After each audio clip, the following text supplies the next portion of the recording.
ஒரு எண் மற்றும் அதன் தலைகீழையும் கூடுதல் 65/8 எனில் அந்த எண் யாது? இப்போ எக்ஸ் ப்ளஸ் 1/xோட வேல்யூ 65/8ன்னு சொல்லியிருக்காங்க. இப்போ இங்கே இருக்க வேல்யூ வந்து அதாவது டினாமினேட்டரில் இருக்க வேல்யூ வந்து எப்பயுமே மாறாது. ஓகேவா? அதனால் நம்ம டைரெக்டாக வந்து ஆன்சர் வந்து 8ன்றது சொல்லிடலாம். இதை நீங்கள் பிரித்து பார்த்தீங்க அப்படின்னாலும் 8 + 1/8 65/8க்கு வந்து இப்படி வந்து சொல்லுவாங்க. ஓகேவா? ஆன்சர் வந்து 8 தான். ஒரு பின்னத்தை அதே பின்னத்தால் பெருக்கி அதன் பெருக்குத் தொகையை அப்பின்னத்தின் தலைகீழியாக வகுக்கக்கூடிய பின்னம் 18 26/27 எனில் அப்பின்னத்தை காண்க. ஒரு பின்னத்தை வந்து நான் எக்ஸ்ன்னு எடுத்துக்கிறேன். அதை எக்ஸால் பெருக்கி அதோட தலைகீழாக வகுக்கிறேன். ஓகேவா? அப்போ எக்ஸ் கியூப். எக்ஸ் கியூபோட வேல்யூ வந்து பார்த்தீங்க அப்படின்னா 18 26/27.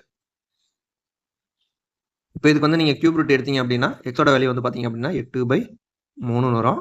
இப்போ வந்து ஆப்ஷன் பார்த்தீங்க அப்படின்னா 2 2/3, அதாவது 8/3 வரும். அதில் தான் ஆன்சர் வந்து 2 2/3.